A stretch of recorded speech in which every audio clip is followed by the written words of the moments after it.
का दिन क्या है? सोमवार। सोमवार 22 तारीख जनवरी का मंथ है 2024। सुबह का दिन है। सब नाश्ते किए कि नहीं? थोड़ा थोड़ा शायद अच्छा नहीं बना होगा नाश्ता। ठीक है, आज हम लोग यहाँ पे है कुछ एक्स्ट्रा नॉलेज गेन करने के लिए। हर दिन हम लोग कुछ ना कुछ मीटिंग करते रहते हैं टूलबॉक्स टॉक में। कुछ ना कुछ जो भी जॉब होता है या काम के जो प्रणाली है, जो भी प्रोसीजर है, उसको हम लोग वहाँ पे बातचीत करते हैं। पर आज टूल बॉक्स जो टॉक होगा ये टूल के ऊपर में होगा। जो भी हम लोग हैंड टूल मतलब हाथ से इस्तेमाल किया गया जो भी साधन हम लोग यूज करते हैं काम में लाने के लिए, जैसे कि यहाँ पे बहुत सारे टूल है हमारे पास। वहाँ पे पावर टूल भी है, जैसे ग्राइंडर मशीन, वेल्डिंग मशीन तो अभी नहीं है, ग्राइंडर मशीन और चैप्सो मशीन, और यहाँ पे कुछ टूल है हैंड टूल। हमको इतना ज्ञान रहना है कि कोई भी काम इंडस्ट्रियल हो या घर में भी हो, कोई भी काम हम लोग करना है तो बिना ये टूल का हम लोग नहीं कर सकते, क्योंकि टूल ही जो भी मनुष्य का जो पावर होता है वो बढ़ाता है। जैसे कि ये सोचो कि कहीं पे हमको उसको चपटा करना है, कोई भी मेटल को चपटा करना है तो हमको हैमर जरूरत ही होगा, क्योंकि हाथ से कोई तो बेंड नहीं कर सकता या उसको चपटा नहीं कर सकता। तो कोई भी टूल आपको यूज करना है तो पहले तो कुछ चीज़ों का ध्यान देना जरूरी है। हम लोग इंडस्ट्रियल में बहुत सारा टूल यूज करते हैं। आपको ये पता होना है पहले तो इंडस्ट्रियल में कितना आदमी काम कर रहा है। आपको कोई ज्ञान है कि इंडस्ट्रियल में कितना वर्कर काम करते हैं? कुछ है आइडिया? हमारे इंडिया में हम लोग एक बुक में पढ़े थे, अभी 2 साल पहले सर्वे किया गया था। टोटल 470 मिलियन मतलब 47 करोड़ एम्प्लॉय हमारे इंडिया में काम करते हैं।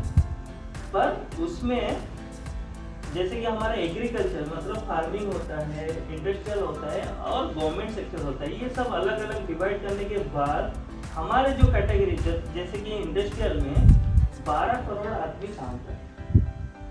तो 12 करोड़ जो आदमी काम कर रहे हैं, जो वर्कर काम कर रहे हैं इंडस्ट्रियल में, उसमें से हमने सर्वे किया है कि 4.5 से लेके 8% जो एक्सीडेंट होता है ये टूल के वजह से ही होता है। एक्सीडेंट मतलब वहां पे फैटल केस भी दर्ज होता है। फैटल मतलब आदमी का देहांत। एक वर्कर जो काम करते वक्त टूल से उसका देहांत हुआ, कितना परसेंट? 4 से 8%, मतलब 4 से 8%, मतलब 100 में से 4-8 आदमी मर रहे। तो 12 करोड़ से कितना आदमी का देहांत हो रहा है, ये भी सोचना के बाद। तो टूल ऐसा चीज है जैसे कि आपको बहुत हेल्प भी करेगा, पर उसको सही से अगर इस्तेमाल नहीं करेंगे तो उससे आपका जो फैटल होने का भी चांस होता है। तो पहले जानकारी लेना है टूल्स आप जो यूज करोगे, जैसे कि एक काम है, जैसे कि स्टार्टिंग में मैंने बोला एक रिवर को बेंड करना है, हमको कौन सा टूल यूज करना है? ये वाला टूल यूज करना है या ये वाला टूल यूज करना है? बताइए। कोई हैमर ही यूज करना है? कैसे? यहाँ पे एक वाइस में लगा के उसको एक पाइप लगा के भी मोड़ सकते हैं, पर वो पाइप क्या होता है, स्लिप हो जाता है। हमारे पास बेंडिंग मशीन में क्या होता है, जो सरिया बेंड करता है, देखेगी बेंडिंग मशीन में जो सरिया बेंड करते हैं वो डिजाइन किया गया ऐसा है कि वहाँ पे एक्सीडेंट का चांस कम होगा।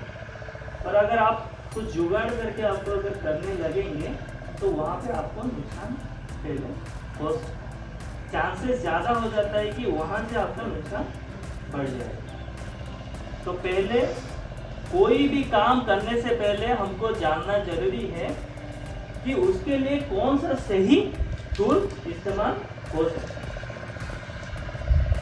समझ में आया? अभी मुझे एक नट खोलना है तो स्पैनर यूज करेंगे या रेंची यूज करेंगे। अभी दूसरा आदमी आएगा, रेंची नहीं है या स्पैनर नहीं है, तो मैं क्या करूँ, हथौड़ी में थोड़ा थोड़ा मार मार के उसको घुमा दूंगा।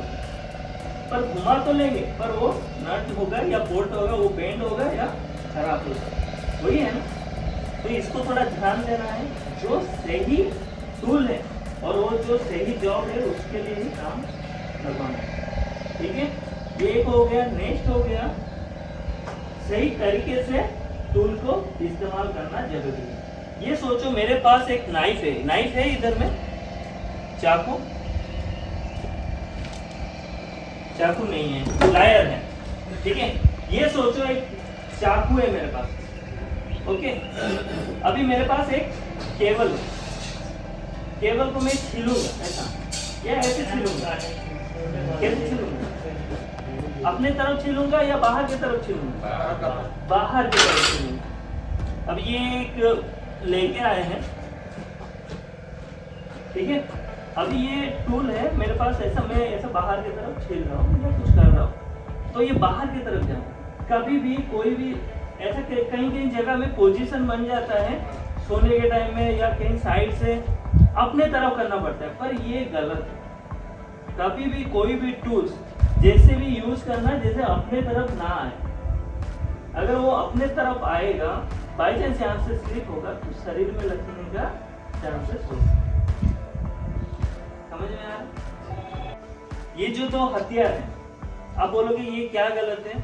पहले बात है, भैया जी लेके आए कहां से, अंदर से टूल बॉक्स, इसको जहां पे भी रखा हुआ था उसके ऊपर में कैप नहीं, कैप था नहीं, ऐसे रखा हुआ था, गया पकड़ के देखा। ये आपने तो हैंडल से पकड़ा, कभी कभी ऐसे भी हो सकता है इधर से पकड़ोगे, कभी कभी क्या होगा इधर से पकड़ते वक्त आपका पैर स्लिप करे या ऐसा कुछ कंडीशन बन जाए कि आपका हाथ भी स्लिप होकर कटने का चांस। कोई भी ऐसा शार्प ऑब्जेक्ट होगा, शार्प टूल होगा, तो उसके ऊपर कैप रहना जरूरी है। इसमें कैप है नहीं है, पर कैप देना जरूरी है। कैप नहीं है तो इसका कैप बनवा के या उसी का जो फिटिंग आएगा उसी कैप से इधर ड्रॉप होना जैसा जरूरी है, ऐसा कुछ साधन बनाना पड़ेगा। ठीक है, ये एक चीज हो गया। और एक चीज, आप यहाँ पे दो टूल्स देख रहे हैं, यहाँ पे देख सकते हैं, ये बहुत ही अच्छा है, इसका हैंडल टूटा नहीं है। पर यहाँ पे देखेंगे, यहाँ पे एक हैंडल टूटा हुआ है, ये भी कर। कभी कभी क्या होता है, हम लोग टूल यूज करते हैं इलेक्ट्रिकल के पास, इलेक्ट्रिकल केबल होता है वहां पे, या कहीं पे इलेक्ट्रिकल नीचे रह गया है, आप लोग कुछ काम कर रहे हो, अगर हैंडल अगर बराबर नहीं होगा तो हैंडल का जो माध्यम से जहाँ पे टूटा है वहां से अगर आप काम कर रहे हो, कहीं पे टच हो गया या कहीं वायर में लग गया, तो यहाँ से करंट आपके बॉडी के थ्रू सप्लाई नहीं होगा और आपको इलेक्ट्रिकल शॉक भी नहीं मिलेगा। तो ये सही है या ये सही है? ये सही है, तो इसको चेंज करना पड़ेगा। कोई भी टूल्स को पहले जांचना जरूरी है, काम करने से पहले उसका मेंटेनेंस जरूरी है। कहीं पे बेंड है, कहीं पे टूटा हुआ है, यहाँ पे कोई भी टूल टूटा हुआ है नहीं लगेगा, पर टूटा हुआ है, तो वो जो टूटा हुआ है उसको स्क्रैप करना जरूरी है, मतलब उसको लेके स्टोर में जमा करना है, स्टोर से फिर नया वाला इशू करना। समझ में आ रहा है? ये सब चीजें हमको ही ध्यान देना पड़ेगा, जो ये टूल्स से काम करवाता है या करता है। एक इंजीनियर और एक ट्रेनर आके आपको बोल के जाएगा, जैसे कि आपका इंजीनियर आए, इंजीनियर को ट्रेंड है, वो पढ़ाई करके आए, पढ़ाई करके आए हैं कि ऐसा ऐसा काम करवाना है या ऐसा प्रोसेस है, पर टूल के बारे में नॉलेज आपको ज्यादा है, आप लोग शुरू से काम करते हुए आए हैं। तो अगर आप एक टूल्स यूज कर रहे हैं, जैसे कि हम लोग एक ग्राइंडर का मशीन यूज कर रहे हो, उसमें हम लोग इलेक्ट्रिकल सप्लाई जाएगा, कोई भी मशीनरी होगा तो उसमें इलेक्ट्रिकल सप्लाई जाएगा, तो हमको खाली मशीन चेक नहीं करना है, इलेक्ट्रिकल सप्लाई तक भी चेक करना है, ये जरूरी भी है। अभी यहाँ पे एक मशीन है, उसका केबल टूटा हुआ है, तो हमको क्या करना है, इलेक्ट्रिकल डिपार्टमेंट से बात करके उसका केबल को रीसेट करना है, मतलब शुरू से लेके एंड तक उसको एक अच्छा वाला केबल देके, इंडस्ट्रियल केबल देके, उसमें एक प्लग टब भी लगाना है।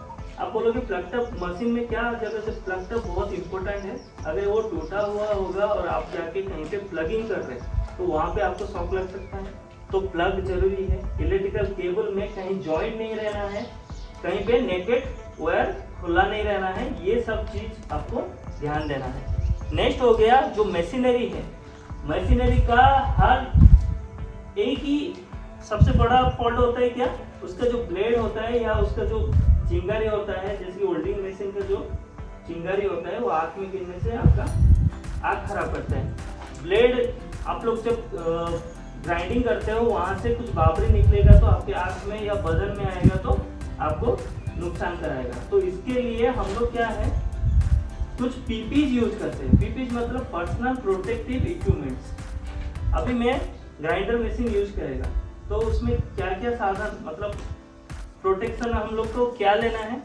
पहले तो एप्रॉन पहनना है, चश्मा लगाना है, चश्मा से ज़्यादा बेहतर हमको फेस शील्ड लगाना है।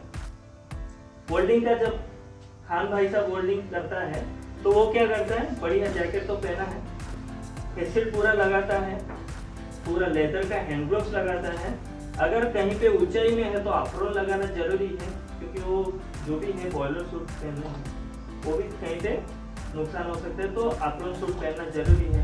हाँ, ये सब चीज को अगर आप लोग दिमाग से लेंगे कि कहाँ पे हमारा नुकसान हो सकता है, तभी जाके हम लोग ये सब चीज को मेंटेन कर सकते हैं और नुकसान से बच सकते हैं। सेफ्टी का साधन यूज कर, जब भी टूल यूज करने से पहले सेफ्टी का साधन यूज करना जरूरी। अभी एक लड़का है, वो साइड में खड़ा है, होल्डिंग चल रहा है, साइड में खड़ा है, और क्या है, नया नया प्रेशर है, वो चश्मा नहीं लगाया, वो चेक कर रहा है कि होल्डिंग कैसा होता है। तो क्या होगा उसको, कुमार भाई से बोलो। होल्डिंग लगाएगा, होल्डिंग का आँख में उसका जो अल्ट्रावायलेट रे होता है वो आँख में लगेगा, जिसके कारण उसको दर्द महसूस होगा। ऐसे भी हो सकता है, ब्लाइंडनेस भी आ सकता है। ब्लाइंडनेस मतलब अंधा भी हो सकता है। तो इसीलिए कोई भी हेल्पर नया आता है साइड में या हमारे गैरेज के एरिया में, तो उसको चश्मा देना जरूरी है और उनका अच्छे से ट्रेनिंग होना भी जरूरी है। कोई भी काम, होल्डिंग के पास खड़े हैं या कोई गाड़ी का मेंटेनेंस चल रहा है या कोई दूसरा काम है, उसको इतना तो नॉलेज होना है, सेफ्टी के बारे में नॉलेज रहेगा तो वो कम से कम उससे बच तो सकता है, समझ तो सकता है। कुछ दिन के बाद वो समझ सकता है कि इससे क्या क्या हानि होता है। ठीक है, ये सब चीज हो गया। पर कोई भी टूल्स हम लोग यूज कर रहा है, हमारा ड्यूटी पहला यही बोलता है कि इसको पहले चेक करना चाहिए, और दूसरा ड्यूटी हम लोग को सेफ्टी का साधन जितना भी वहां से हमको प्रोटेक्ट कर सकता है वो साधन हमारा रहना चाहिए। ये सब चीज है, मेंटेनेंस करना है टाइम टू टाइम, मतलब समय के अनुसार करना जरूरी है, और अगर कोई चीज खराब है उसको रिप्लेस करना भी जरूरी है। कोई इमरजेंसी है तो इमरजेंसी के टाइम में अपना सुपरवाइजर और इंजीनियर से बात करके जो भी हमारा कंपनी का पॉलिसी है उसके हिसाब से उसका इमरजेंसी में हम लोग जो भी है उसका सिक्योर कर सकते हैं या रेस्क्यू कर सकते हैं। ठीक है, थैंक यू। और कुछ डाउट है तो आप बता सकते हो।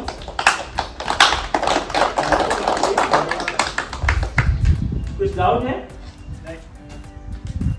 कुछ डाउट नहीं, मतलब मैं जितना बोला आपको एक बार रिमाइंड करना जरूरी है। ठीक है, इतना ही है। Thank you. ऐसे ही सेफ्टी रिलेटेड वीडियो देखने के लिए अपने चैनल को लाइक कीजिए, सब्सक्राइब कीजिए और बेल आइकन क्लिक करना मत भूलिएगा। Thank you.